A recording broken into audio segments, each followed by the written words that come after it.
Welcome back students, welcome back to my channel, YouTube channel learn biology with Tufail. और आज हम लोग electrochemistry में स्पॉन्टेनिटी और फिजिबिलिटी ऑफ सेल रिएक्शंस के बारे में स्टडी करेंगे कि कोई भी सेल रिएक्शन आपको दिया हुआ है तो आपसे क्वेश्चन पूछा जाता है कि क्या ये रिएक्शन स्पॉन्टेनियस होगा, अपने आप होगा या नहीं होगा। तो इसको हम कहते हैं स्पॉन्टेनिटी। जो रिएक्शंस अपने आप होते हैं उन्हें हम स्पॉन्टेनियस रिएक्शंस कहते हैं। तो स्पॉन्टेनियस रिएक्शंस के बारे में आज हम लोग पढ़ेंगे कि सेल रिएक्शन अगर दिया हुआ है क्वेश्चन में, इट इज द एप्लीकेशन। ये एक एप्लीकेशन है जिसमें हम लोग जिसका इस्तेमाल करेंगे ये जानने के लिए कि वो सेल रिएक्शन स्पॉन्टेनियस होगा या नहीं, अपने आप वो होगा या नहीं, वो स्पॉन्टेनियस है या वो नॉन स्पॉन्टेनियस है। यही क्वेश्चन उसमें पूछा जाता है। या इसको ऐसे भी पूछा जाता है कि ये रिएक्शन फिजिबल होगा या नहीं। ये सेल रिएक्शन फिजिबल होगा नहीं, मतलब इस रिएक्शंस को अगर हम यूज करेंगे, यूज करके क्या एक इलेक्ट्रोकेमिकल सेल बना सकते हैं या नहीं। अगर बनाएंगे तो क्या उससे एनर्जी मिलेगी या एनर्जी नहीं मिलेगी, ये हमें जानना है। तो आज के इस टॉपिक में हम लोग इसी के बारे में चर्चा करेंगे कि कोई भी रिएक्शन स्पॉन्टेनियस कब होगा, वो कौन कौन सी कंडीशंस हैं जब रिएक्शन स्पॉन्टेनियस होते हैं। Spontaneous reactions are those which occurs at its own।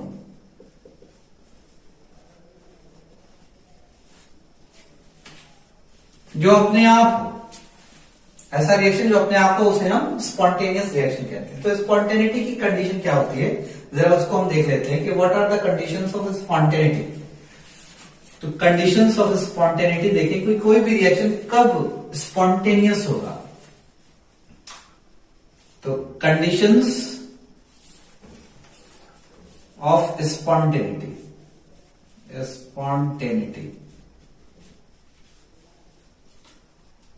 और when a reaction, condition when a reaction is spontaneous,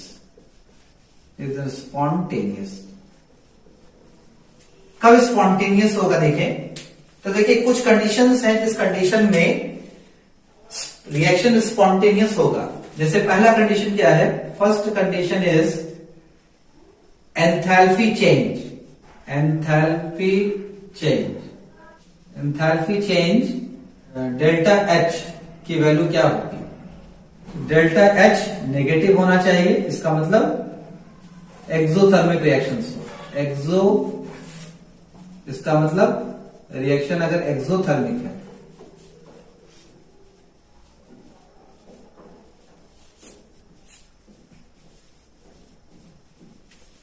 एक कंडीशन तो ये है स्पॉन्टेनिटी की। दूसरी कंडीशन जो स्पॉन्टेनिटी की है वो है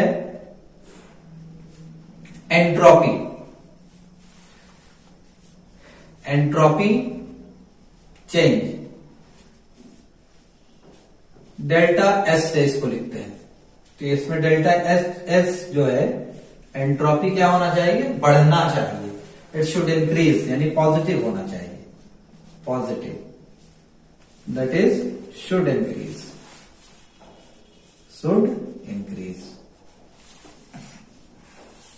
ये स्पॉन्टेनिटी की कंडीशन आपको कई जगह दिखेगी, हम उसको एक जगह कर दे रहे हैं। उसके बाद हम आपको बताएंगे कि इन सब में से सेल रिएक्शन के लिए कौन सा इंपॉर्टेंट है।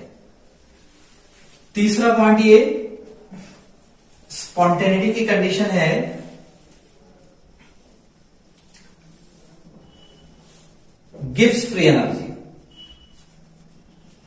गिव्स फ्री एनर्जी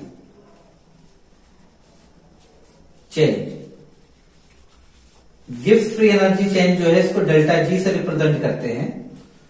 तो डेल्टा जी की वैल्यू क्या होनी चाहिए, डेल्टा जी की वैल्यू नेगेटिव होनी चाहिए।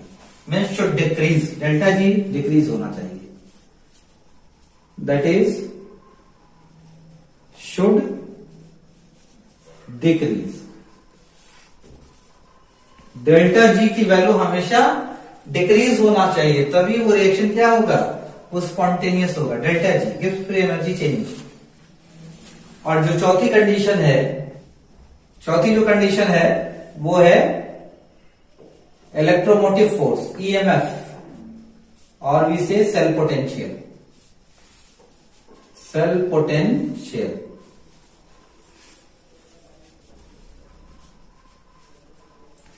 ई सेल, या इसी को हम स्टैंडर्ड कंडीशन लेंगे तो ई नॉट सेल लिखेंगे। ये क्या होना चाहिए, तो E cell must be positive, ये पॉजिटिव आना चाहिए। ई सेल कह लीजिए, या इसी को हम ई नॉट सेल कह लें। ई नॉट सेल ये भी क्या होना चाहिए, ये पॉजिटिव होना चाहिए।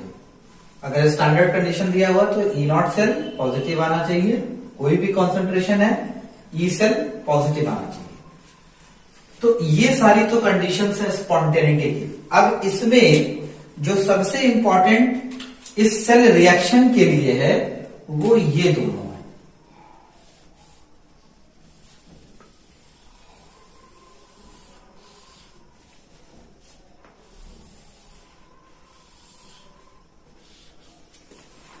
ये दोनों बहुत इंपॉर्टेंट है, गिव्स फ्री एनर्जी और ईएमएफ। तो कोई भी सेल रिएक्शन कब स्पॉन्टेनियस होगा, जब डेल्टा जी की वैल्यू नेगेटिव होगी और ई सेल की वैल्यू पॉजिटिव होगी। और बाकी अगर इसको हम अपोजिट ले लें, मतलब डेल्टा एच की वैल्यू अगर पॉजिटिव आ जाती है तो नॉन स्पॉन्टेनियस, डेल्टा एस की वैल्यू नेगेटिव हो जाती है तो नॉन स्पॉन्टेनियस, डेल्टा जी की वैल्यू पॉजिटिव हो जाती है तो non spontaneous, E cell negative हो जाता है तो नॉन स्पॉन्टेनियस। तो नॉन स्पॉन्टेनियस को भी हम यहां लिखते चले ताकि आपको कंपैरिजन में याद रहेगा कि कब, यानी कि non spontaneous, non spontaneous conditions, non spontaneous conditions कौन कौन सी होंगी। तो नॉन स्पॉन्टेनियस कंडीशन में पहली जो नॉन स्पॉन्टेनियस कंडीशन है वो ये है कि delta H should be positive, मतलब डेल्टा एच की वैल्यू क्या होनी चाहिए, ग्रेटर देन 0 होना चाहिए। यहां पे देखिए डेल्टा एच की वैल्यू नेगेटिव है, नेगेटिव का मतलब delta H is less than 0। Delta H क्या है, ये 0 से कम है, तो देखिए इसको हम ऐसे भी लिखते हैं, delta H is less than 0, ये लिखते हैं। डेल्टा एस की वैल्यू पॉजिटिव होनी चाहिए, इसका मतलब delta S should be greater than 0। ठीक है, इसके बाद देखिए डेल्टा जी नेगेटिव है, इसका मतलब delta G is less than 0। E not cell positive है, इसका मतलब E cell is greater than 0। इस टर्म में हमें याद रखना है। नॉन स्पॉन्टेनियस कंडीशंस कौन कौन से होंगे, तो डेल्टा एच की वैल्यू पॉजिटिव, दूसरा हम ले लेते हैं डेल्टा एस की वैल्यू नेगेटिव, इसका मतलब delta S should be less than 0। Third condition is delta G should be positive, इसका मतलब डेल्टा जी की वैल्यू ग्रेटर देन 0 है, greater than 0। Fourth is E cell should be negative, यानी delta E cell less than 0।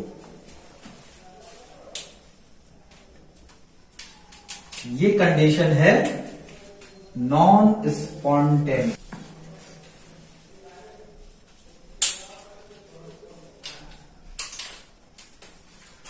Non spontaneity, non spontaneity condition. तो non spontaneity की condition याद रखनी है। और हमें याद रखना है क्या, सेल रिएक्शन में कौन कौन से इस्तेमाल होंगे, तो डेल्टा जी और ईएमएफ।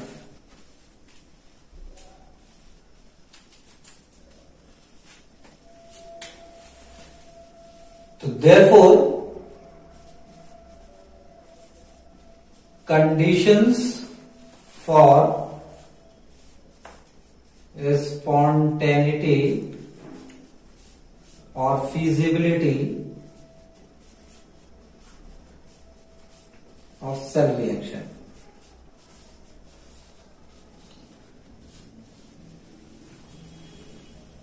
पहली condition, delta G should be less than 0, B E. दूसरा जो कंडीशन है, E cell should be greater than 0। और इन दोनों में हम रिलेशन भी डिराइव करेंगे कि इन दोनों में क्या रिलेशन है, what is relation between free gift free energy and E. तो वो रिलेशन हम यहां लिख देते हैं पहले, फिर हम डिराइव करेंगे कि वो रिलेशन आएगा कैसे। तो देखिए इन दोनों में जो रिलेशन है वो रिलेशन क्या है, व्हाट इज रिलेशन, तो रिलेशन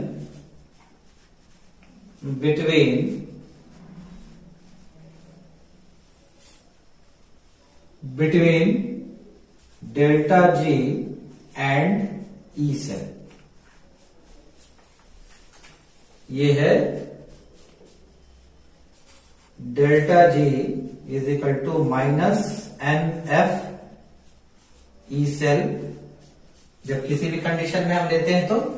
और अगर हम स्टैंडर्ड कंडीशन में लेंगे तो delta G not is equal to minus NF E not cell.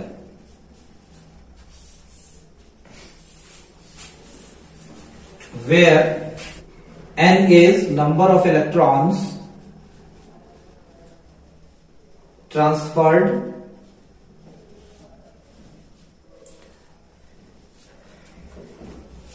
F is charge on 1 mole of electron और 1 मोल चार्ज 96500 कूलम्ब आता है। Faraday, 1 faraday, this is Faraday.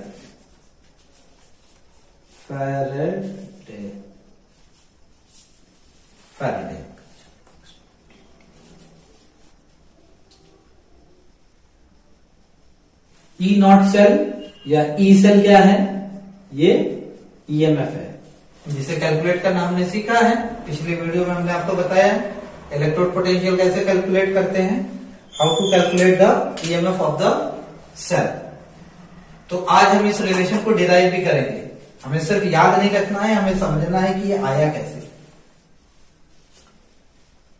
But numerical करने के लिए ये पूरे पॉइंट्स आपको याद होने चाहिए। तो बहुत इंपॉर्टेंट है, इतने पॉइंट्स को अगर आप याद कर लेंगे तो ये जो फिजिबिलिटी और स्पॉन्टेनिटी पे जितने सारे क्वेश्चंस बनते हैं वो आप कर पाएंगे। तो ये याद रखना बहुत जरूरी है। इतने पॉइंट्स को तो आप इंस्टिल कर लीजिए अपने माइंड में, क्योंकि जब तक ये इंस्टिल नहीं होगा तब तक आप सवाल नहीं कर पाएंगे। So this you should instil in your mind. अपने दिमाग में एकदम बैठा लीजिए सारे कॉन्सेप्ट्स को, बहुत इंपॉर्टेंट कॉन्सेप्ट है। ये अगर नहीं समझ में आया तो आपको न्यूमेरिकल करने में दिक्कत आएगी, क्योंकि इसमें कॉन्सेप्ट बेस्ड क्वेश्चन आपको मिलेंगे।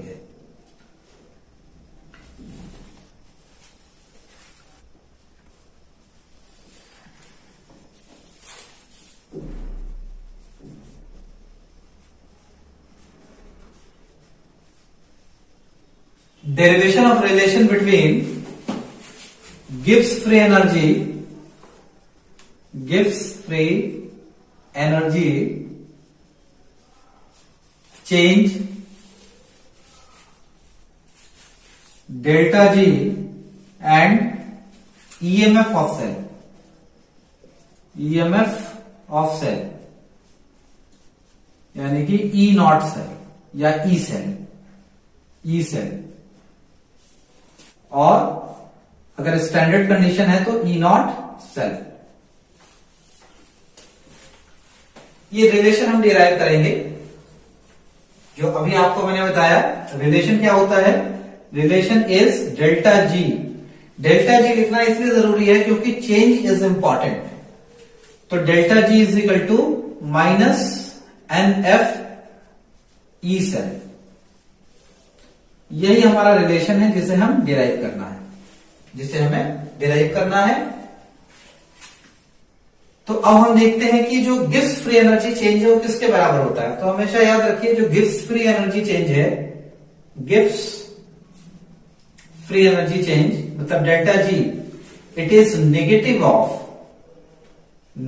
Of useful work done.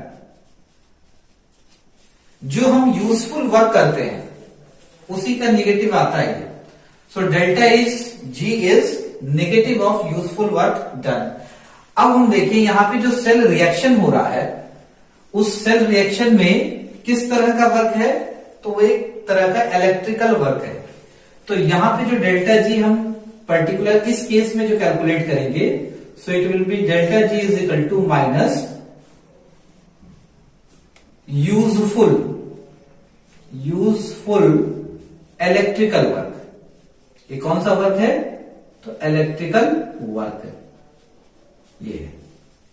इसका मतलब delta G is equal to minus W electrical. Electrical work को या वर्क डन को हम डब्ल्यू से रिप्रेजेंट करते हैं, सो it will B electrical work.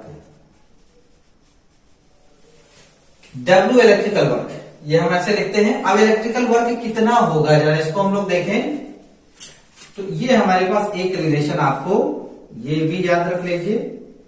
जब हम डिराइव करते हैं तो कैसे डिराइव करते हैं, देखिए बहुत सिंपल डेरिवेशन, एक एक करके समझ लीजिए। Delta G is equal to negative of electrical work done. अब इलेक्ट्रिकल वर्क डन यहां पे हम कैसे कैलकुलेट करते हैं इसी को हमें देखना है। तो देखिए जो इलेक्ट्रिकल वर्क डन है इसको हम कैसे कैलकुलेट करेंगे। तो W electrical is equal to charge transferred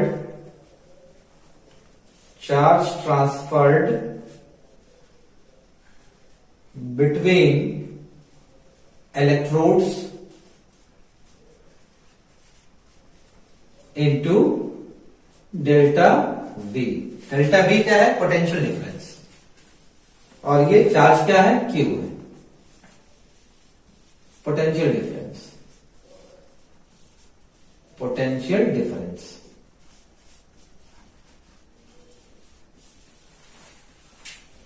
charge transferred into delta V, यानी W electrical is equal to Q into delta V। तो कितना चार्ज ट्रांसफर हुआ जरा इसको देखते हैं। तो Q कैसे निकालेंगे? तो देखिए Q इज इक्वल टू NE। N का मतलब नंबर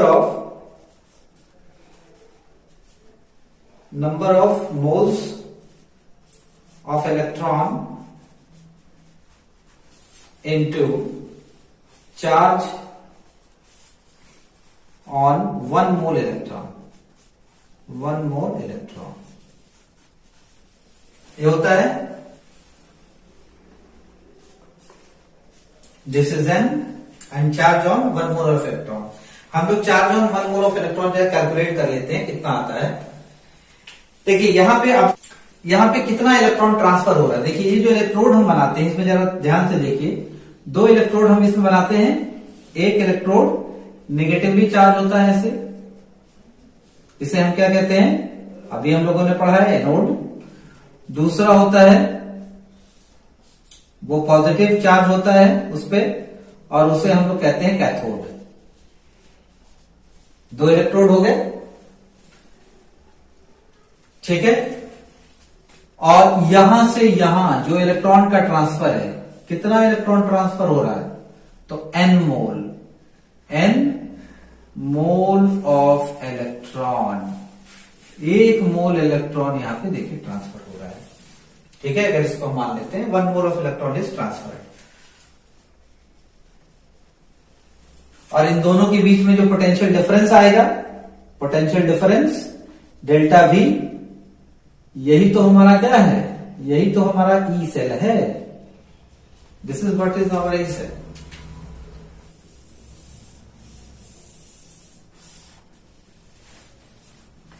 देखिए Q की वैल्यू हम निकाल लें। Q is equal to N E, Q is equal to क्या होता है, N into E, N into charge on 1 mole electron is equal to N into charge on 1 mole electron. कैसे निकालेंगे, तो charge on 1 mole electron means charge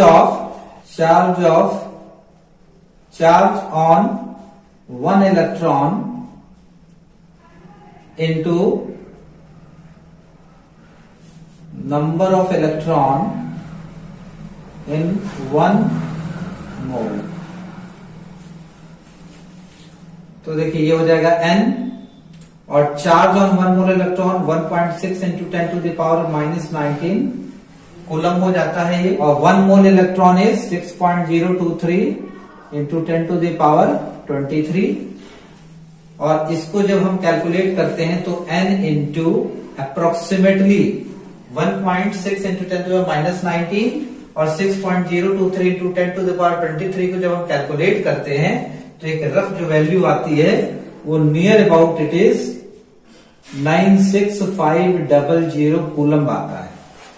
ठीक है, और 96500 को हम f लिखते हैं, तो n इंटू f हो जाएगा, हो जाएगा n into F, since 1f is equal to 96500 coulomb. ये चार्ज जनरली यही दिया रहता है 96500। अदरवाइज आपके क्वेश्चन में जो भी फैराडे की वैल्यू दी रही होगी उसको आप पुट करेंगे, लेकिन ये रफली आता है 96500, ये आप लोग भी याद कर लीजिए। तो देखिए यहाँ पे Q की वैल्यू हमारे पास आ गई NF, Q की वैल्यू हमारे पास NF आ गया।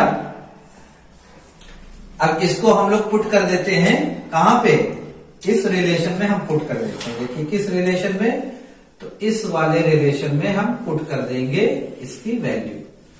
तो देखिए डेल्टा V की वैल्यू हमने यहां पे बताया आपको, delta V is equal to E cell, ये आता है। तो हम यहां पे जरा देखिए W इलेक्ट्रिकल कैसे निकालते हैं, W electrical is equal to Q into delta V था। अब देखिए Q की वैल्यू आई है NF और V की वैल्यू हमें पता है कि E सेल होता है।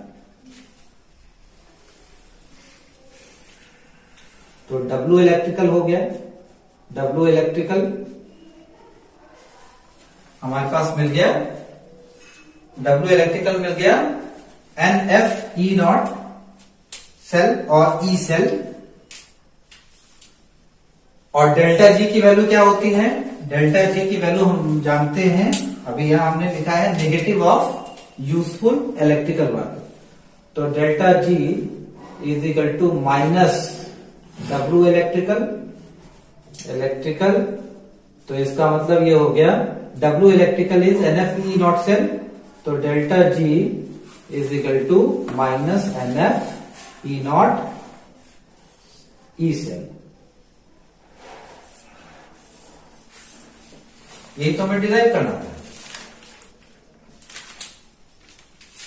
देखिए यहां पे ये डेरिवेशन बहुत आसान है, समझना यह है आपको क्या कि जब दो इलेक्ट्रोड हैं तो उन दोनों इलेक्ट्रोड के बीच में कितने number of mole of electron transfer हुए, ये हमें कैसे निकलेगा, इसको निकालने के लिए हमको कंप्लीट सेल रिएक्शन लिखना पड़ेगा और उसके बाद उसे बैलेंस भी करना पड़ेगा।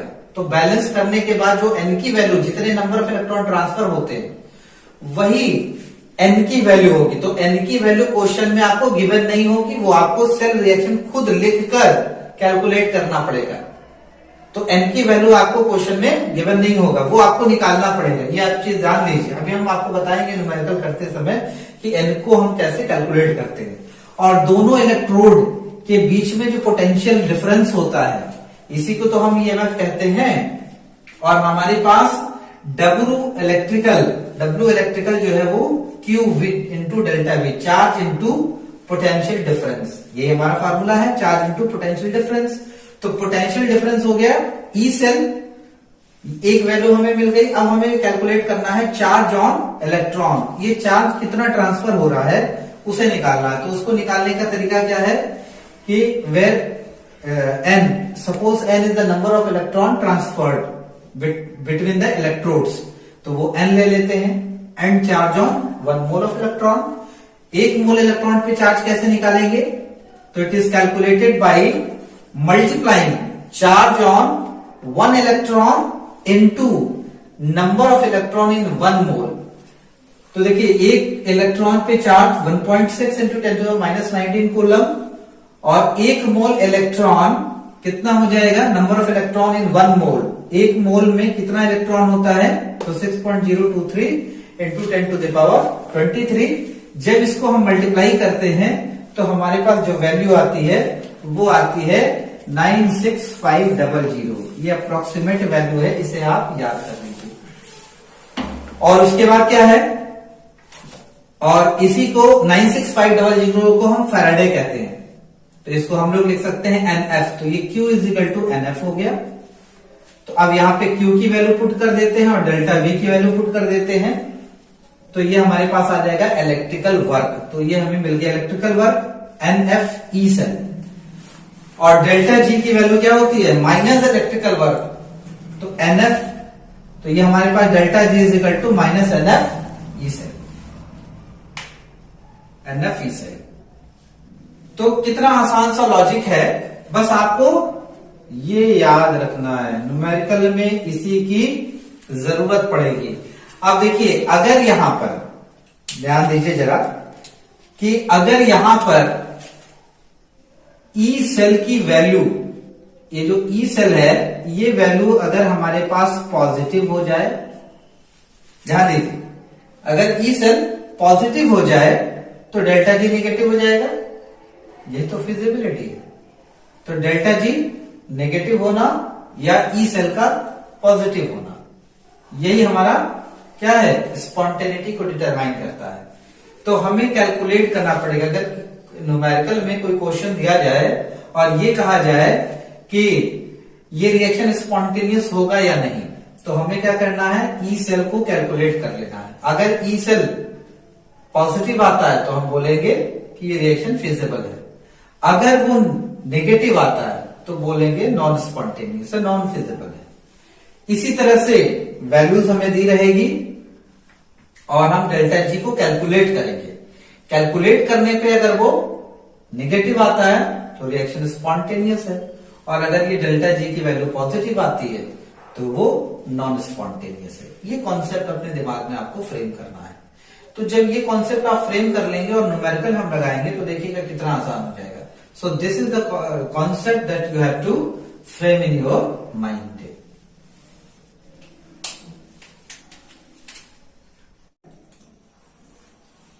तो आइए अब हम लोग जो है इस पे सवाल करते हैं। बहुत अच्छा सा सवाल, फिजिबिलिटी पे, स्पॉन्टेनिटी पे। तो क्वेश्चन नंबर 1, पहला क्वेश्चन आप लोग नोट कीजिए। इसमें हम लोग को कैलकुलेट करना है standard EMF of cell. So the question is calculate the standard EMF of cell. Standard EMF of cell जो है उसको हम क्या लिखेंगे? E naught. अभी बताया मैंने, जब भी स्टैंडर्ड लेंगे तो E not cell, E not cell of the following cell following cell at 298 kelvin, यही तो स्टैंडर्ड टेम्परेचर है, एंड predict the feasibility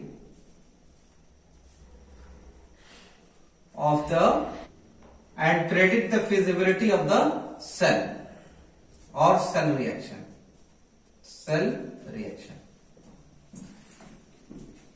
ये हमें दो चीजें कैलकुलेट करनी है, एक तो ई नॉट सेल और फिजिबिलिटी, ये हमें पता करनी है।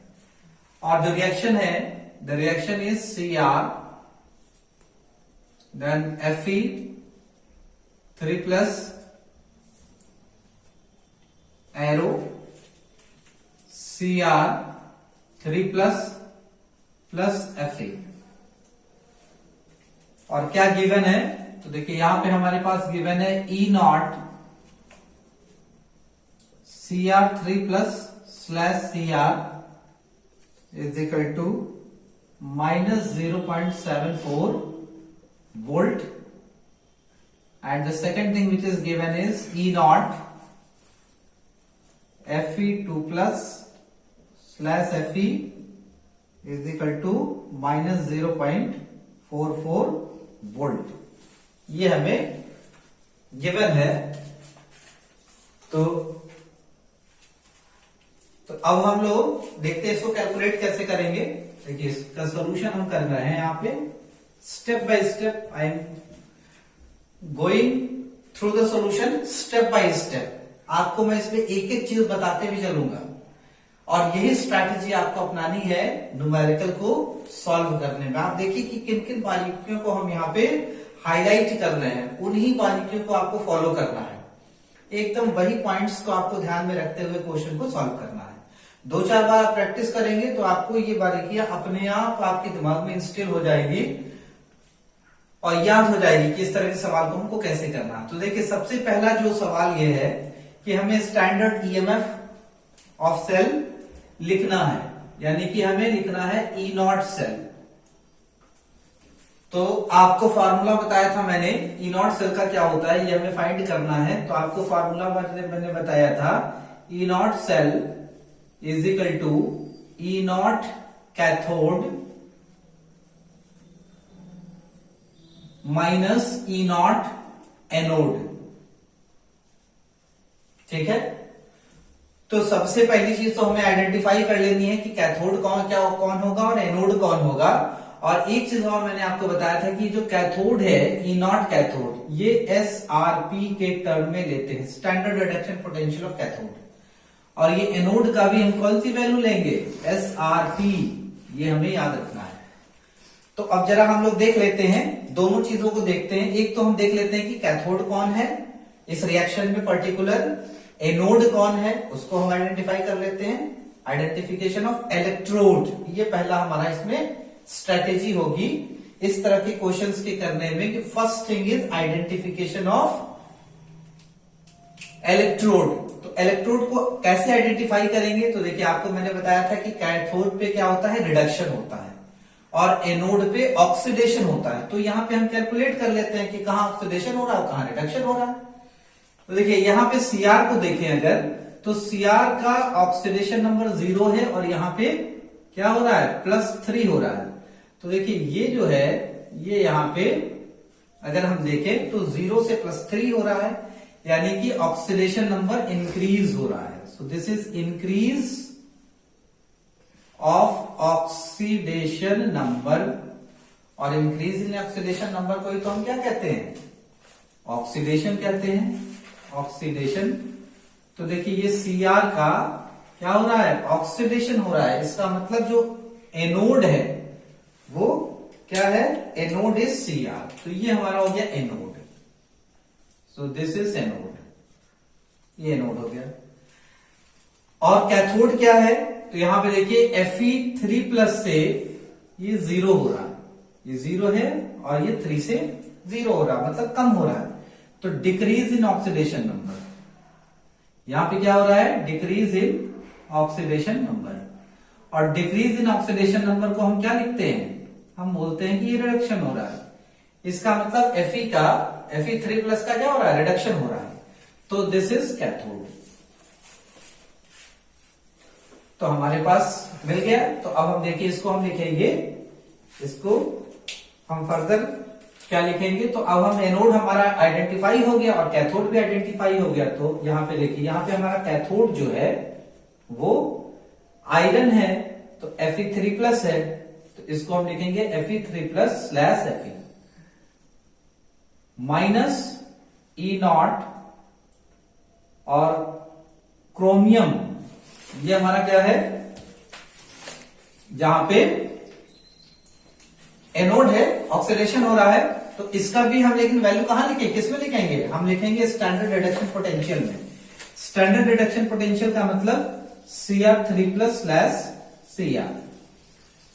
अब जरा हम लोग देख लेते हैं कि क्या ये वैल्यू, स्टैंडर्ड जो वैल्यू हमें यहां दी हुई है, ये स्टैंडर्ड रिडक्शन पोटेंशियल में है या नहीं। उसको देखिए कैसे आइडेंटिफाई करेंगे। तो देखिए यहां पे Cr3 से 0 हो रहा है, जो E0 की वैल्यू दी हुई है, इसमें Cr3+ से Cr हो रहा है, इसका मतलब ये रिडक्शन हो रहा है। तो रिडक्शन हो रहा है मतलब ये जो वैल्यू हमें दी हुई है, ये स्टैंडर्ड रिडक्शन पोटेंशियल की के टर्म में दिया हुआ है। और दूसरा देखें, E0 Fe3+ से ये Fe में चेंज हो रहा है, तो ये भी वैल्यू देखिए हमारे पास क्या है, Fe3+ से 0 हो रहा है, यानी ऑक्सीडेशन नंबर कम हो रहा। सो दिस इज ऑल्सो रिडक्शन। इसका मतलब ये जो हमारी वैल्यू है, ये भी Srp है। और ये कैथोड था हमारा, सो दिस इज Srp कैथोड, और ऊपर वाला जो है वो Srp एनोड। और इसी वैल्यू को हमें क्या करना है, वो यहाँ पे पुट करना है। तो हम लोग इस वैल्यू को यहाँ पुट कर देते हैं। तो देखिए Fe3+/Fe जो है, इट इज 0.44 वोल्ट माइनस, और Cr3+/Cr की वैल्यू जो है वो -0.74 वोल्ट है। इसको हमने पुट कर दिया, सो -0.44 और माइनस प्लस 0.74 क्या हो गया, ये वोल्ट हो गया। तो अब देखिए 440743 0.30 वोल्ट। अब देखिए ये जो E0 सेल की वैल्यू जो आ रही है, E0 सेल की जो वैल्यू हमें मिल रही है यहां पे, ये वैल्यू हमें किसमें मिल रही है, तो पॉजिटिव वैल्यू है। सो दिस इज पॉजिटिव। और कितना है ये, सो इट इज 0.30 वोल्ट। और आपको मैंने बताया था कि फिजिबिलिटी के लिए क्या होना चाहिए, फॉर फिजिबिलिटी, यहां पे देखिए फॉर फिजिबिलिटी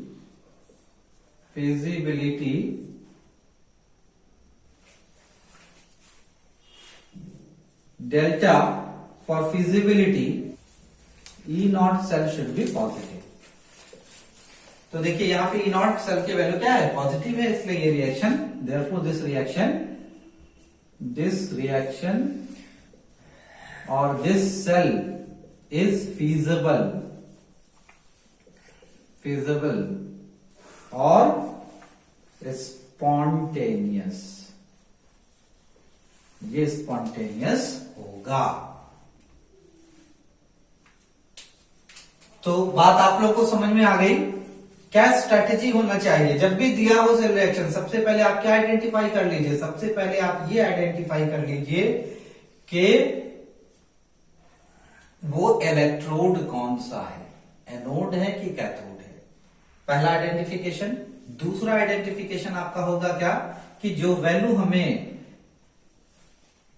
इलेक्ट्रोड पोटेंशियल की दी हुई है एनोड और कैथोड की, तो दोनों रिडक्शन पोटेंशियल में है कि नहीं, ये सबसे पहला आपको चेक पॉइंट है। रिडक्शन पोटेंशियल को ही चेक करना है, क्योंकि आईयूपीएससी ने हमें क्या बताया, हमें यही बताया कि जो वैल्यू हम लेंगे वो हमेशा स्टैंडर्ड रिडक्शन पोटेंशियल के टर्म में होगा या रिडक्शन पोटेंशियल के टर्म में होगा। अब देखिए यहां से एक चीज और बता दें, यहां से हम लोग ई नॉट सेल की वैल्यू आ गई, तो यहां से देखिए डेल्टा जी भी हम कैलकुलेट कर सकते हैं। तो जरा उसको भी कैलकुलेट कर लेते हैं कि डेल्टा जी कितना होगा। तो आपको देखिए फॉर्मूला मैंने बताया था डेल्टा जी। अब यहां पे चूंकि सारे स्टैंडर्ड कंडीशन में है, तो delta G not standard free energy change जरा कैलकुलेट कर ले रहे हैं। तो हमारे पास यहाँ ई नॉट सेल की वैल्यू आ गई। यहां से देखिए, यहां से हम लोग डेल्टा जी नॉट भी कैलकुलेट कर सकते हैं, स्टैंडर्ड गिव्स फ्री एनर्जी चेंज। तो उसका फॉर्मूला मैंने बताया था delta G is equal to minus N F E not cell, यही बताया था। और आपको बताया था क्या कि एफ की वैल्यू क्या होगी, वेयर, तो where F is equal to 96500, ये बताया, मैंने बताया था, इसको आपको याद रखना है। अब हम यहां पे देखिए, यहां एन की वैल्यू, ये बहुत इंपॉर्टेंट है, N is number of moles of electron transferred. वो कैसे निकालेंगे, तो आपको मैंने बताया था, उसके लिए आपको सेल रिएक्शन को लिखकर बैलेंस करना पड़ेगा, तब हमें ये मिलेगा। तो where N is number of moles of electron transferred,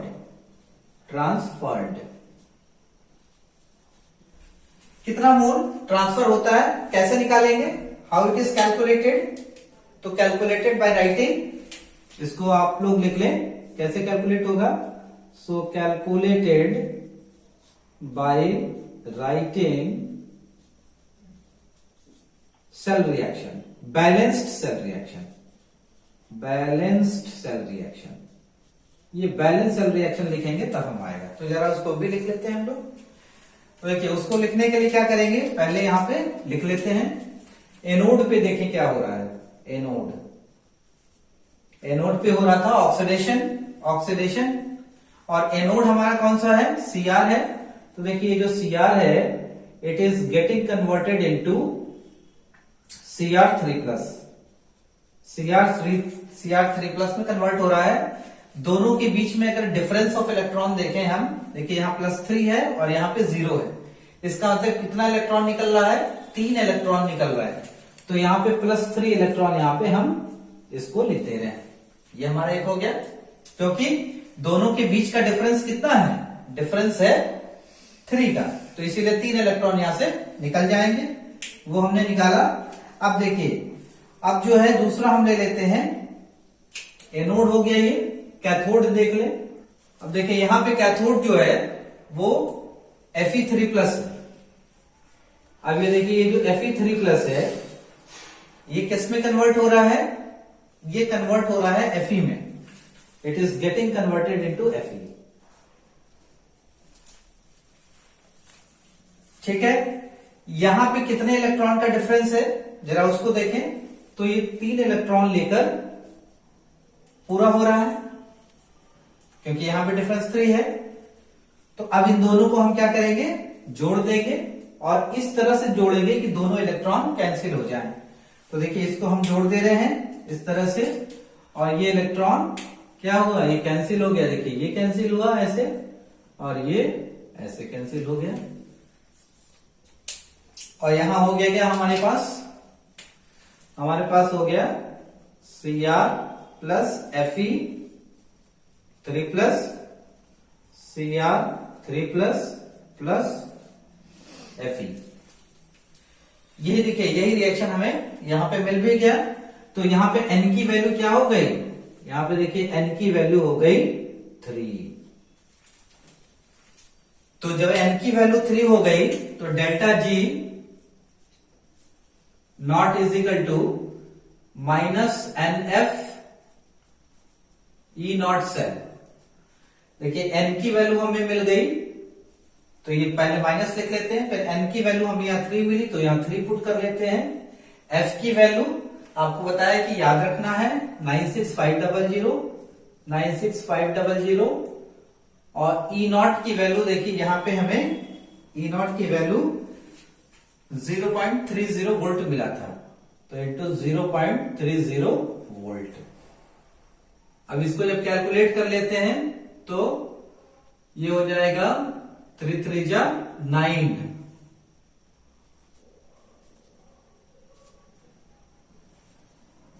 0.90 into 96500, तो देखिए ये 2 जीरो से 2 जीरो कैंसिल हो गया, ये हो गया -9 इंटू -90 इंटू 965 हो जाएगा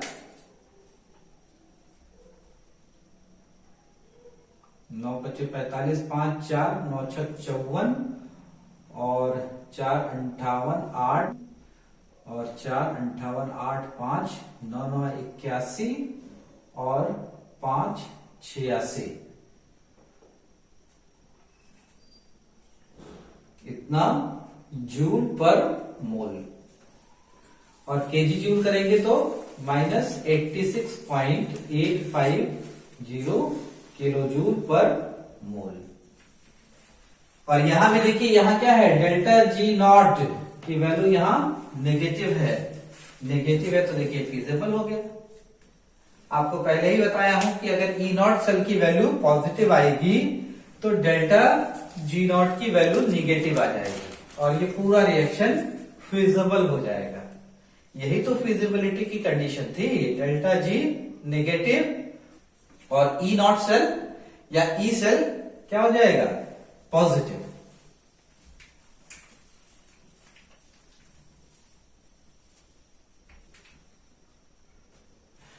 चलिए, ये तो पहले तरह का सवाल था। अब एक दूसरे तरह का सवाल देखें। Calculate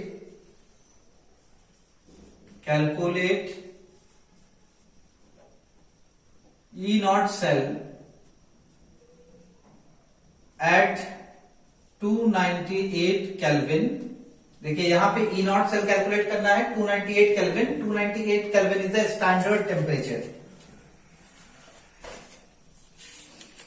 when delta G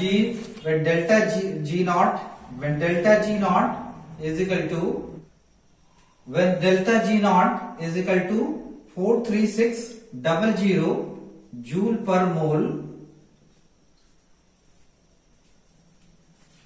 for the reaction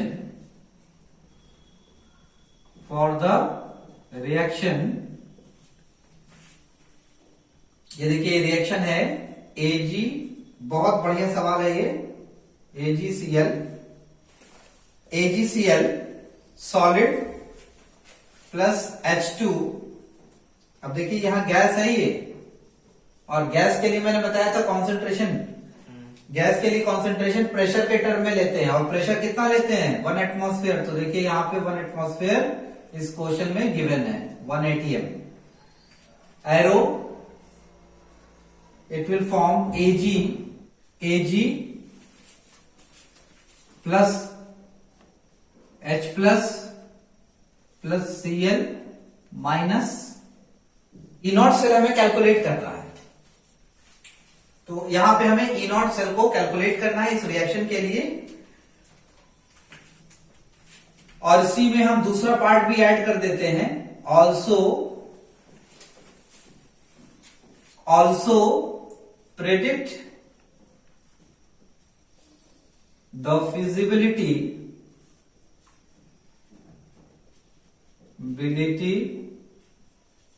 of the reaction। इस रिएक्शन की फिजिबिलिटी भी हमें देखनी है। तो कैसे कैलकुलेट करेंगे, देखिए हमें कैलकुलेट करना है E नॉट सेल। ये हमें कैलकुलेट करना है।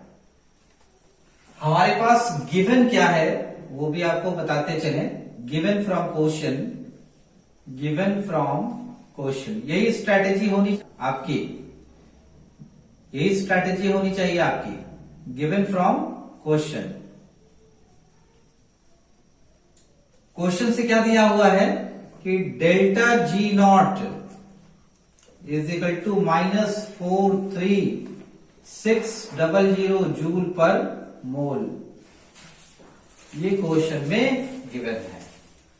और हम लोगों ने क्या पढ़ा था, डेल्टा जी और ई नॉट सेल के बीच में रिलेशन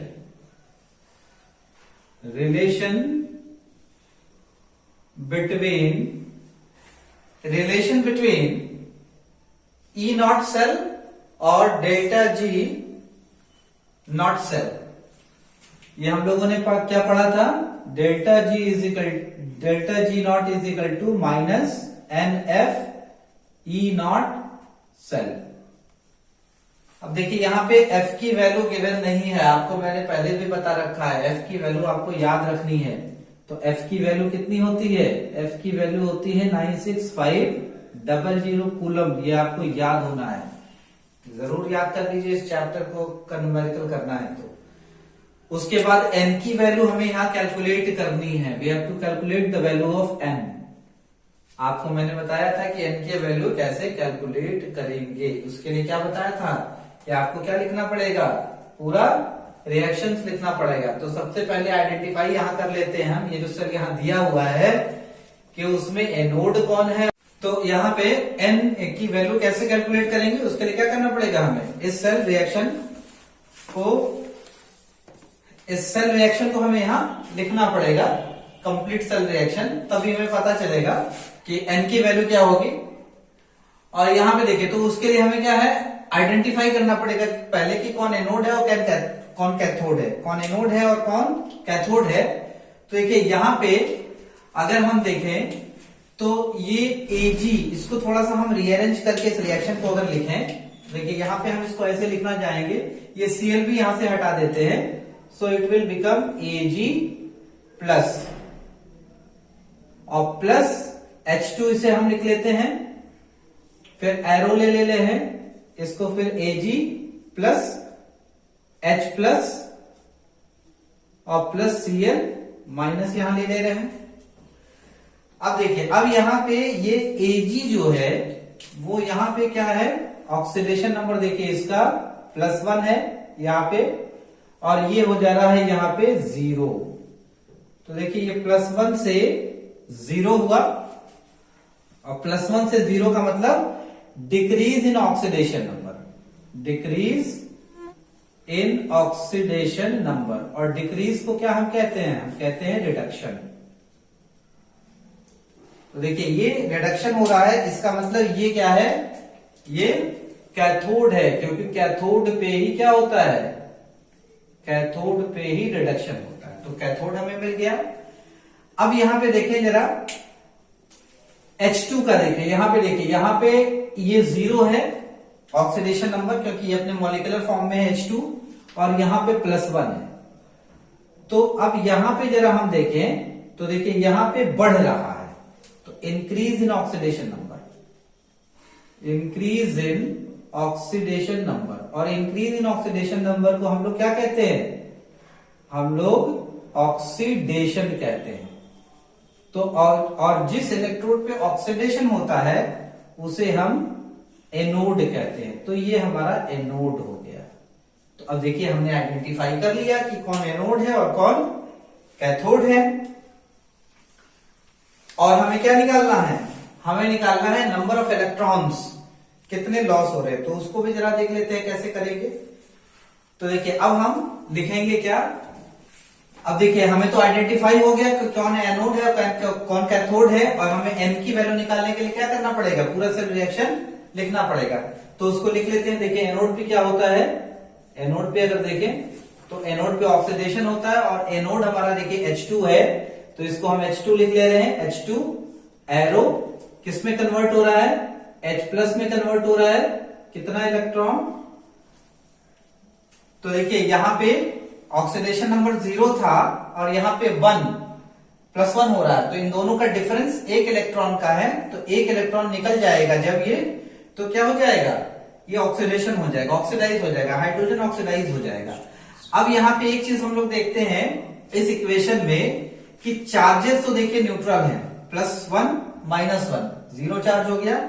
यहां पे देखिए ओवरऑल चार्ज 0 हो गया, लेकिन हाइड्रोजन का एटम बैलेंस नहीं है।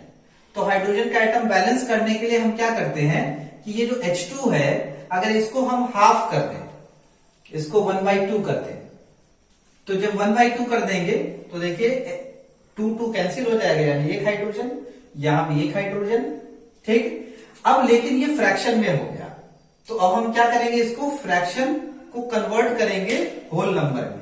तो इस पूरे को हम अगर मल्टीप्लाई कर दें कितने से, 2 से मल्टीप्लाई करते हैं तो हमारे पास फाइनली जो इक्वेशन हो जाएगा वो हो जाएगा H2 then arrow 2H plus 2 electron ये हो गया। अब जरा कैथोड को देखते हैं। कैथोड तो देखिए जो कैथोड है वो Ag प्लस है, तो देखिए ये Ag प्लस है और कैथोड पे क्या होता है, रिडक्शन होता है, ये कन्वर्ट हो जा रहा है Ag में। तो इन दोनों के बीच में हम डिफरेंस देखें, देखिए +1 से ये 0 हो रहा है, इसका मतलब डिफरेंस कितने इलेक्ट्रॉन का है, 1 इलेक्ट्रॉन का है, तो 1 इलेक्ट्रॉन ये गेन कर लेगा। ठीक है, ये Ag बन गया। अब देखिए अब इन दोनों रिएक्शन को अगर हम जोड़ना चाहें तो हम जोड़ नहीं पाएंगे। क्यों नहीं जोड़ पाएंगे, क्योंकि देखिए यहाँ पे 1 इलेक्ट्रॉन है और यहाँ पे 2 इलेक्ट्रॉन है।